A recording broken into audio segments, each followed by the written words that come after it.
While on duty, a U.S. Army captain suddenly noticed something alarming. An intercontinental ballistic missile had appeared on the satellite defense grid. The unexpected sight of the nuclear missile sent a chill down his spine. He immediately calculated the missile's trajectory and target, only to discover in horror that the warhead was heading straight for Chicago, USA. If the nuke exploded over Chicago, an estimated 5 million people would die instantly. But that wasn't even the worst part. The appearance of a single nuclear missile meant that World War III was about to begin. At a U.S. strategic missile base in Alaska, Major Gonzalez arrived for duty as usual. The base was one of America's forward outposts between the Arctic Ocean and the Pacific. It was equipped with the nation's most advanced radar systems and linked to hundreds of satellites. If Russia made even the slightest move, the U.S. military would detect it immediately and respond accordingly. Despite the base's high security level, the soldiers stationed there lived relatively relaxed lives. Their daily routine was simple: grab a coffee, watch some videos, chat a bit, and another dull day would pass. But just when Gonzalez thought today would be as quiet as any other, the alarm suddenly went off. The siren blared through the base, and a new signal source appeared on the screen. SBX-1 detects a ballistic launch. Confirm track. Yes, sir, we're seeing what you're seeing. Track on scope. Acknowledged. Vector 42.710, 137.14. Launch azimuth 9.25 degrees. Elevation angle 66.79 degrees.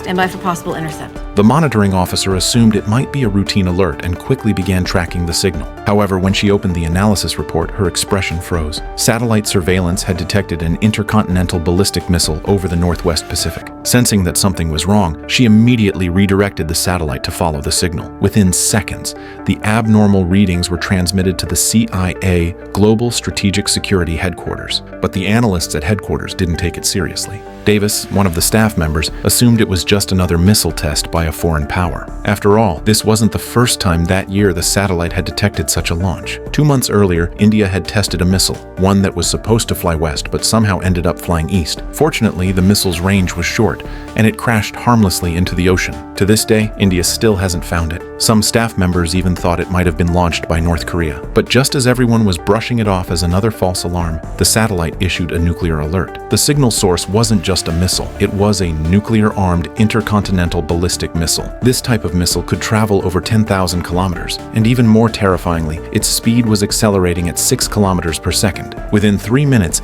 it would enter the suborbital stage, and its target was confirmed to be Chicago, USA. As the report appeared on screen, everyone in the base froze. Only 3 nations in the world possessed such missile technology: Russia, China, and the United States itself. Whenever a missile like this appeared, it could only mean one thing: the beginning of a global war. At that moment, there were only 18 minutes left before impact. Yet the international situation hadn't been particularly tense, so who could have launched it? Before anyone could process what was happening, the alert level on the big screen jumped from green level 4 to red level 2. Seeing the display, the staff exchanged worried glances. Everyone felt the same unease creeping in. Walker, the officer in charge, realized how urgent the situation was. She immediately contacted the U.S. Department of Defense and the president, reporting that America might be under nuclear attack. Meanwhile, the rest of the staff began scanning nearby launch sites, hoping to identify the source of the missile. But no matter how many satellite feeds they pulled, none could pinpoint where the missile had been launched from. An engineer quickly deduced that the launch site must have used DSP technology, a form of satellite blinding that concealed the entire launch sequence. Only 3 countries in the world possessed that level of technology. Davis thought of the Eastern Alliance. Recently, the Eastern Alliance had been conducting military exercises in international waters. Could it be that they accidentally launched the missile during the drill? However, Walker found that unlikely. An intercontinental missile wasn't an ordinary weapon. Only nuclear submarines and aircraft carriers were capable of launching one. Their satellites hadn't detected any nuclear submarines from the Eastern Alliance operating nearby. Moreover, the Eastern Alliance's military was known for its strict discipline, and such a reckless mistake was almost impossible.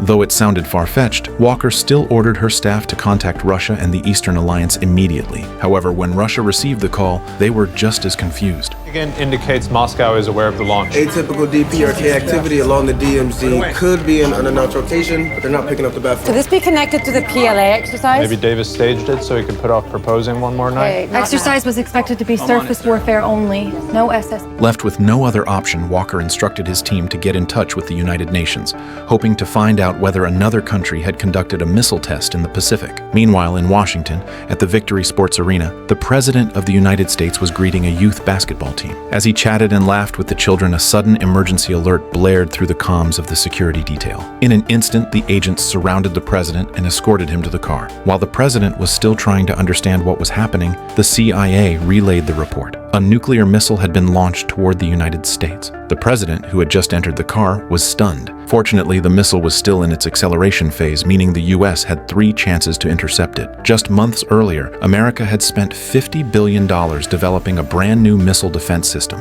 which had been deployed at a Pacific military base. This system promised not only a higher interception rate, but also wider coverage. The Secretary of Defense, Baker, was confident they could take the missile down. Seeing Baker's confidence, the president immediately authorized the launch of an interceptor missile. At the same time, the nation's Doomsday Protocol was activated. The so-called Doomsday Protocol ensured that if the United States was hit by a nuclear strike, a group of pre-selected elites would receive evacuation orders before impact. They would be transferred to underground shelters where they would survive and later rebuild civilization. As the protocol was activated, Rogers, who worked in the logistics department, received a sudden evacuation notice. Staring at the message, Rogers was confused, assuming it was just another drill. But when she looked around, she noticed that none of her colleagues had received the same alert. She immediately rushed to logistics headquarters, only to find the hall packed with staff members frantically contacting the people on the evacuation list provided by the Department of Defense. It turned out that, in the name of absolute fairness, all selected elites were chosen through AI evaluation. Even billionaires couldn't buy their way onto the list. Rogers wanted to know why so many people were being evacuated all of a sudden, but the defense staff had no answers. They were simply following system-generated orders. By now, Rogers and her colleagues could feel that something was very wrong. Meanwhile, at the U.S. military base in Alaska,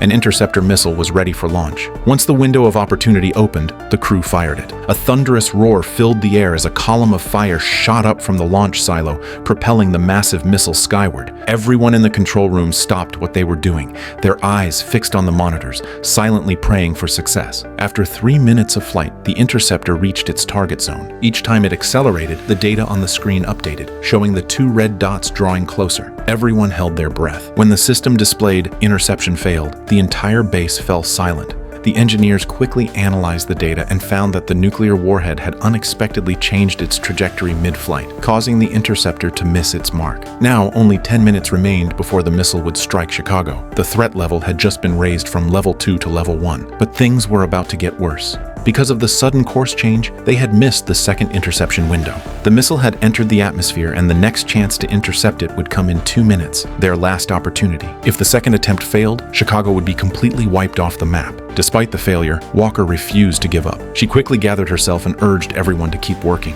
Just then, Davis finally made contact with the Eastern Alliance. But instead of giving clear answers, the Eastern Alliance officials dodged the questions. The staff handling the call claimed they had no information about any nuclear launch. They suggested the US should check with Russia, or perhaps North Korea, or maybe even India, since India had been testing intercontinental missiles recently.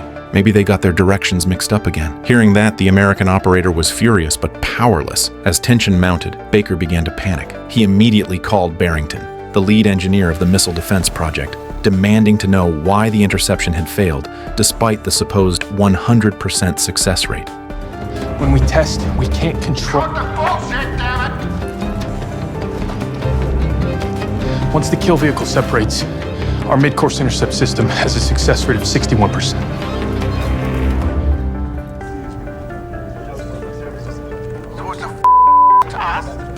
That's what $50 billion buys us? We are talking about hitting a bullet with a bullet. Barrington hesitated for a long time before finally admitting that the real success rate was only 61%. Baker was stunned. $50 billion spent, and the system wasn't even guaranteed to work. He erupted in anger, warning Barrington that if the next interception failed, he would be held responsible for the destruction of the United States. But Barrington defended himself, explaining that intercontinental missiles travel faster than the speed of sound. They can only be intercepted in their early launch phase. Once they reach full acceleration, the chance of interception drops drastically, sometimes to 0. Although Baker was furious, there was no time to argue. He immediately called the president, urging him to authorize the activation of the mutual destruction system. The first missile, Baker explained, was likely just a test. If the second one wasn't intercepted, it would prove to America's enemies that its defense system was ineffective, and that would invite a massive, full-scale nuclear assault. If the US failed to retaliate immediately, other nations would seize the opportunity to dominate. Baker warned that the president had only 5 minutes to decide whether to activate the system.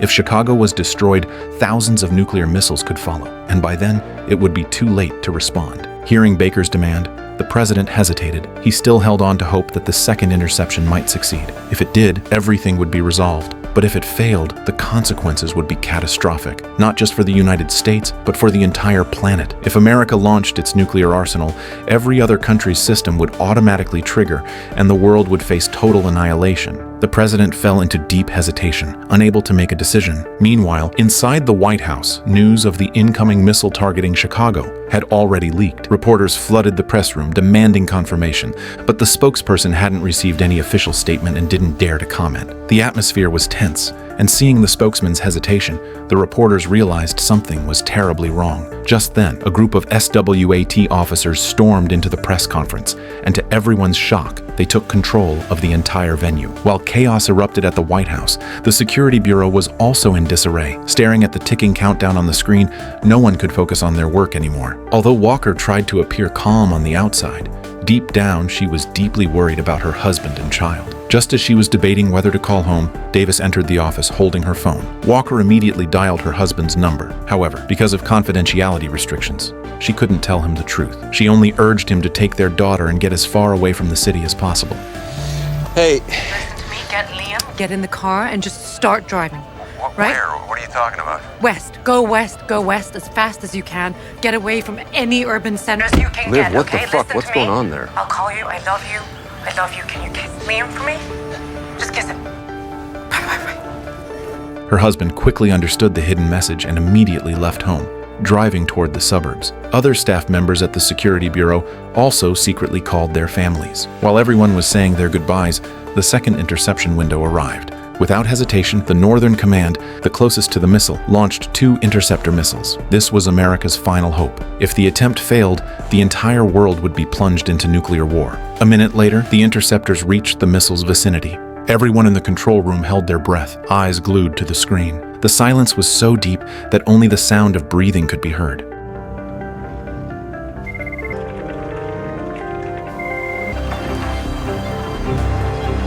Confirm impact. Come on, what are you waiting for? Confirm impact. Stand by, confirm.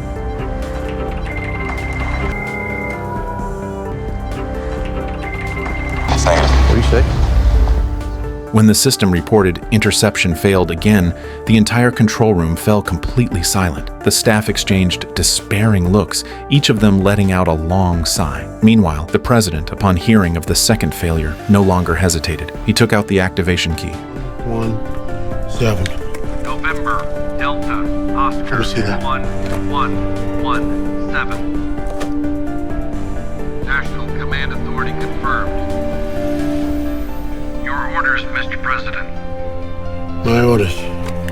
The moment the key was activated, every U.S. military base around the world received combat orders. All nuclear-capable units began mobilizing toward their designated launch zones. Even the B-2 bombers carrying nuclear warheads were scrambled for immediate takeoff. The massive military response quickly drew Russia's attention. The Russian Minister of Defense urgently contacted the Pentagon, demanding that the U.S. stand down, or Russia would be forced to respond. But just as the Russians began accusing the United States, the American representative countered with a question. You have a sub off our coast that just slipped its shadow. Order it to the surface to identify its location as a show of good faith. So you can wipe it out of the water? We are running out of time, and my wife is 6. Jay. I'm sorry.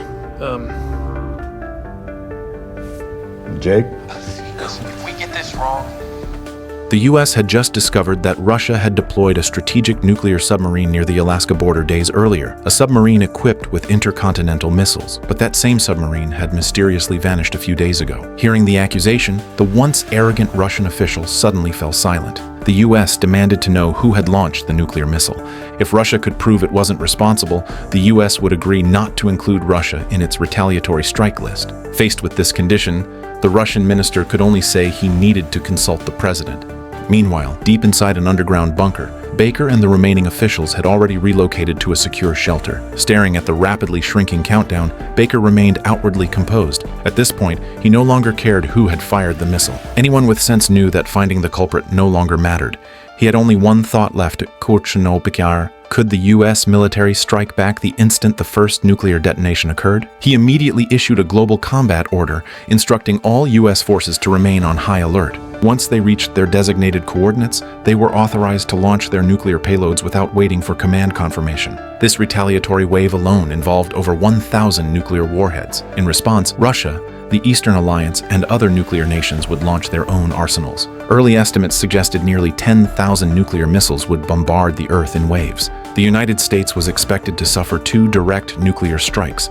This meant that not only would the world's military power be obliterated, but human civilization itself could cease to exist. After completing his final orders, Baker called his daughter. She was still in Chicago. Hearing her voice made his heart tremble. He wanted to tell her to find somewhere safe to hide. But deep down, he knew that once nuclear war began, nowhere would be safe. The truly fortunate ones weren't the survivors of the nuclear war, but those who were instantly erased in the blast because only they felt no pain.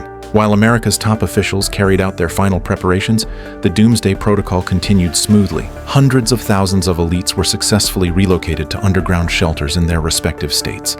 As the last group of evacuees entered the bunkers, the missile's countdown reached its final minute. The entire world turned its eyes to Chicago. Romeo, Bravo, Juliet, Whiskey, Delta, Foxtrot, Echo. I concur with missilization. 3, 2, 1, turn. Sir, standing by for fire order. Sir, your nuclear forces are ready. And that was the complete story of A House of Dynamite, America's latest disaster blockbuster of 2025. Although the director never explicitly showed whether the nuclear war actually happened, the closing sounds strongly suggest that it did. A chilling reminder of how fragile peace can be when human greed and ambition push the world to the edge. Do you believe a nuclear war could ever truly happen? Well, that's it for today. See you next time.